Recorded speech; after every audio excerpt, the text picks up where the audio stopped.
Have you ever wondered what happens in someone's mind when you just vanish from their life? When you stop responding, stop reaching out, stop being available.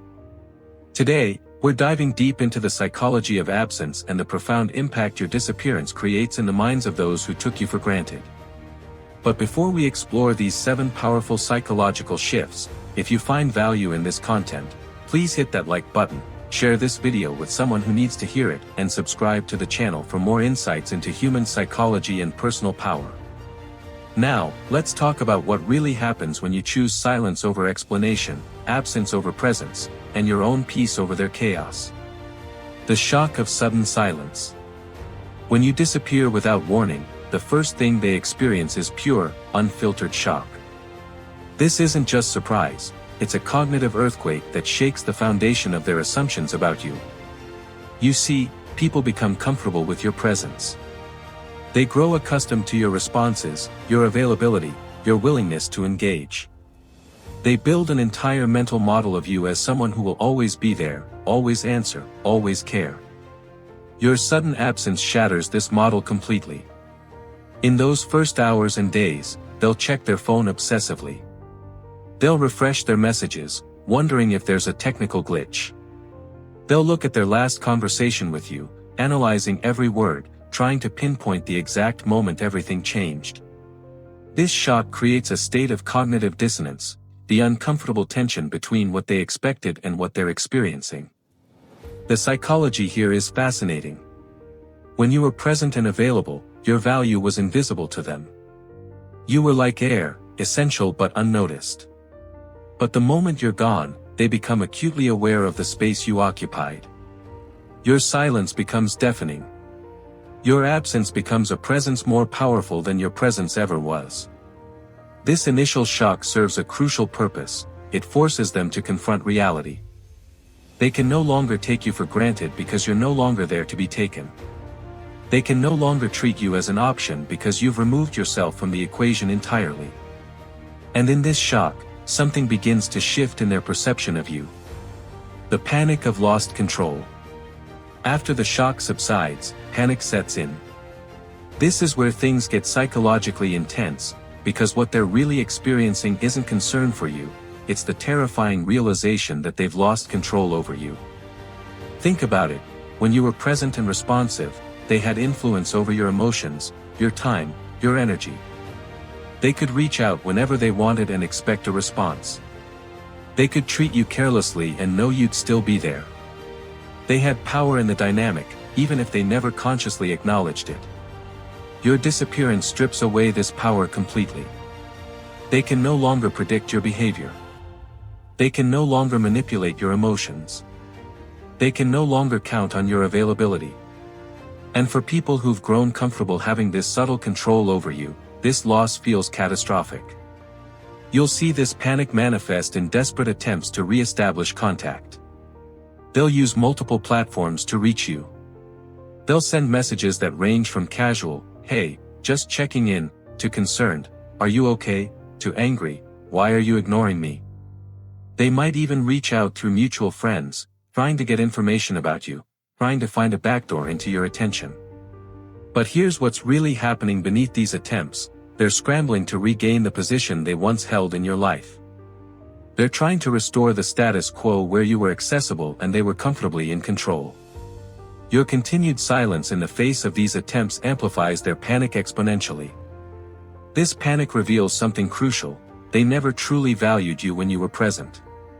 They valued the control they had. They valued the ego boost your attention provided. They valued having someone who cared more than they did. Now that all of this is gone, they're forced to confront how much they depended on what you gave them while giving so little in return. The obsessive mental loop. As days turn into weeks, something interesting happens in their psychology: they become obsessed with figuring you out. Your disappearance creates an open loop in their mind, an unanswered question that demands resolution. And the human brain absolutely hates open loops. This is where you become the main character in their internal narrative. They replay conversations with you. They analyze your last interactions frame by frame, looking for clues they missed. They construct elaborate theories about why you left, what you're doing now, whether you think about them, whether you've moved on completely. This obsessive mental loop is exhausting for them, and here's why: they're investing more mental and emotional energy into you now than they ever did when you were present. The irony is profound. When you were available, they barely thought about you. Now that you're gone, they can't stop thinking about you. You've become a puzzle they need to solve, a mystery they need to crack. Every day that passes without contact adds another layer to this mystery. Are you angry? Have you found someone better? Are you thriving without them? Did they ever really matter to you? These questions circle endlessly in their mind, creating a form of psychological torment they inflicted upon themselves through their previous negligence. And here's the power shift: while they're consumed with thoughts of you, you're living your life freely, unencumbered by their drama, their manipulation, their half-hearted efforts. You've reclaimed your mental space while simultaneously occupying all of theirs. This is the ultimate reversal of power dynamics. The obsessive loop also forces them to confront uncomfortable truths about themselves. In their solitary analysis, they begin to see patterns in their own behavior. They start to recognize how they took you for granted, how they prioritized others while keeping you as a backup option, how they benefited from your presence while contributing minimal effort. This self-awareness, though painful, is a necessary consequence of your absence. The idealization phase. This is where your disappearance creates perhaps the most powerful psychological shift of all. Once they've exhausted themselves with panic and obsessive thinking, they enter a phase of idealization. Suddenly, you're not just the person they took for granted, you're the person they lost, and loss has a way of transforming the ordinary into the extraordinary. Human memory is selective and creative. When someone is no longer in our lives, we tend to remember the highlights and forget the mundane or negative aspects. They begin to remember only your best qualities, your kindest gestures, your most attractive features. Every positive interaction becomes magnified. Every moment of joy you shared together becomes golden in retrospect. You become, in their mind, the standard against which everyone else is measured. New people they meet are compared to you and found lacking. Potential relationships are evaluated through the lens of what they had with you and lost. You've become an idealized version of yourself, a version that's impossible for anyone else to compete with because it's been filtered through the distorting lens of regret and nostalgia. This idealization serves a psychological purpose for them: it justifies their current suffering. If you were just ordinary, their obsession would seem pathetic. But if you were extraordinary, if you were the one that got away, the person they should have appreciated, the connection they foolishly let slip through their fingers, then their pain makes sense. It validates their emotional investment retroactively. What they don't realize is that this idealized version of you isn't really you. It's a projection of their regret, a monument to their missed opportunity, a psychological construct that helps them cope with their loss. The real you, the person who they took for granted, who they hurt, who they undervalued, that person made the conscious choice to walk away. And that decision was based on their real behavior, not the revisionist history they're now creating. This idealization also prevents them from moving forward authentically. They're stuck comparing everyone to a fantasy version of you that never existed, which means no one can ever truly measure up. They've trapped themselves in a prison of their own making, and your disappearance is the key they can't stop obsessing over. The bargaining and regret. After idealization comes the desperate phase of bargaining and deep regret.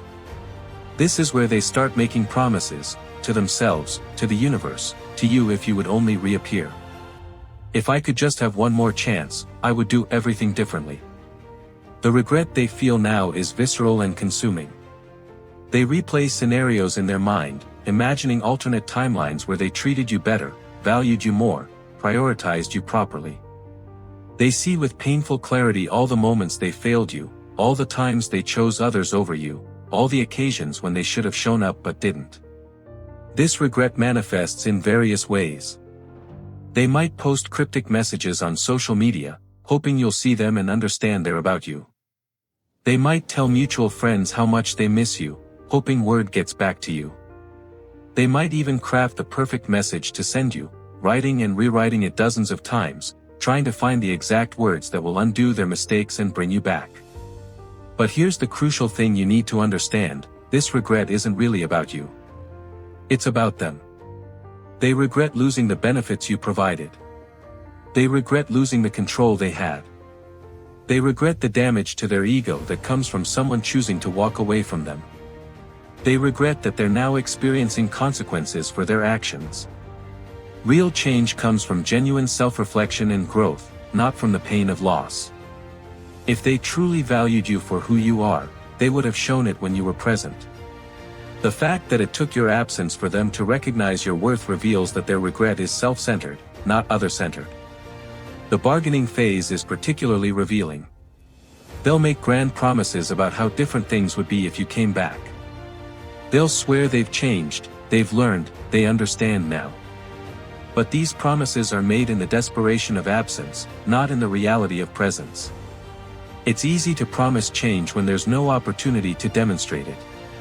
It's easy to claim you've learned when you're not being tested. Your continued absence is actually a gift to them, though they can't see it yet. It's forcing them to sit with their regret, to truly feel the consequences of their choices, to potentially grow into someone who won't make the same mistakes with the next person. But this growth can only happen in your absence. Your return would simply reset the pattern. The defensive anger. When bargaining fails and you remain gone, many people shift into a phase of defensive anger.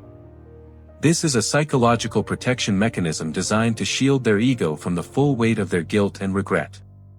It's easier to be angry at you than to face the truth about themselves. This is where you might see them, through mutual friends or social media, attempting to rewrite the narrative. Suddenly, you weren't that great after all.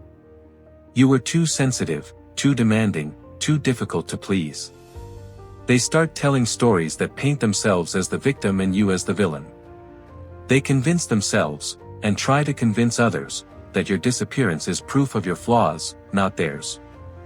This anger is a defense mechanism called cognitive dissonance reduction.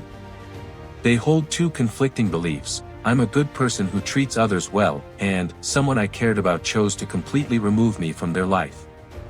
To resolve this conflict without accepting responsibility, they reframe the narrative. You become the problem. Your standards were too high. Your expectations were unreasonable. You didn't give them enough chances. What's fascinating about this phase is how transparent it is to outside observers. People who watch someone spiral into defensive anger after another person disappears can usually see exactly what's happening. The anger itself becomes evidence of guilt. If your disappearance truly didn't matter, there would be indifference, not rage. The intensity of their anger reveals the depth of their loss and regret. Some people stay stuck in this angry phase for months or even years. They build entire narratives around how they were wronged, how you overreacted, how they're better off without you anyway. But underneath this anger is still the same pain, the same regret, the same loss.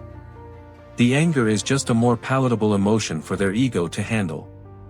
Your silence during this phase is particularly powerful. You're not defending yourself, not explaining your side, not engaging with their narrative at all.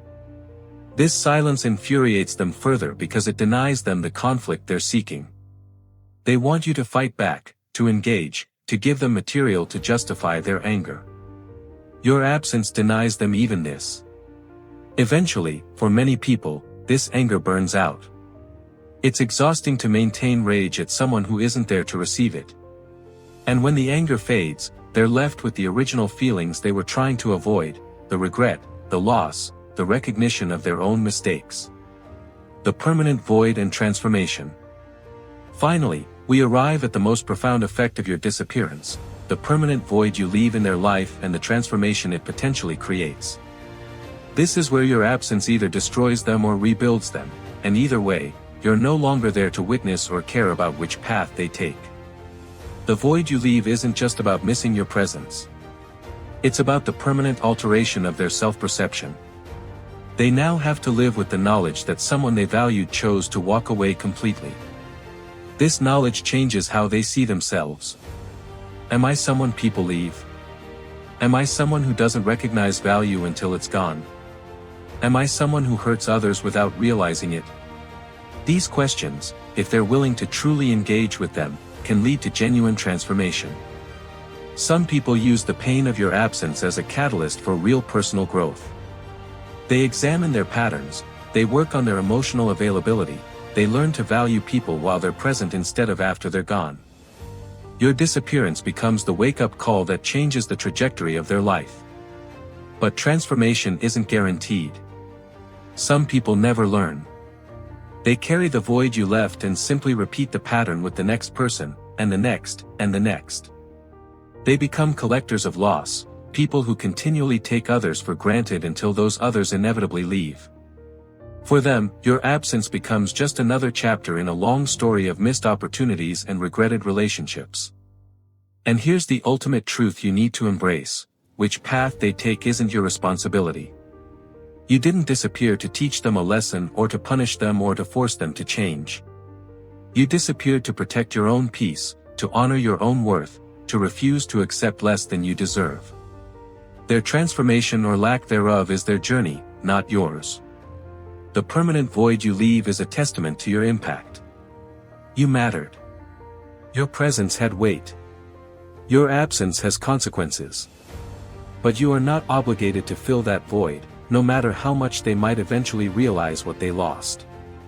You've moved forward into a life where your value is recognized, where your presence is cherished, where you don't have to disappear for someone to appreciate what you bring. Understanding these 7 psychological stages, the shock, the panic, the obsession, the idealization, the regret, the anger, and the void, isn't about revenge or satisfaction. It's about recognizing your own power and worth. When you choose to disappear from someone's life, you're not being cruel. You're being clear. You're drawing a boundary that says, I will not accept being undervalued. Your disappearance is a statement: I matter. My time matters. My energy matters. My presence is a gift, not a given. And when that gift is taken for granted, I have the right to withdraw it completely. So when you make the choice to simply disappear, remember this: while they're going through these 7 stages, you're going through one, liberation. You're free from the weight of one-sided relationships, from the exhaustion of being undervalued, from the cycle of hoping someone will finally see your worth. Your silence is your power. Your absence is your answer. And your peace is your prize. Never let anyone make you feel guilty for choosing yourself, for walking away, for refusing to explain your departure to people who didn't appreciate your presence. Sometimes the most powerful thing you can say is nothing at all. Sometimes the most profound action you can take is simply to disappear.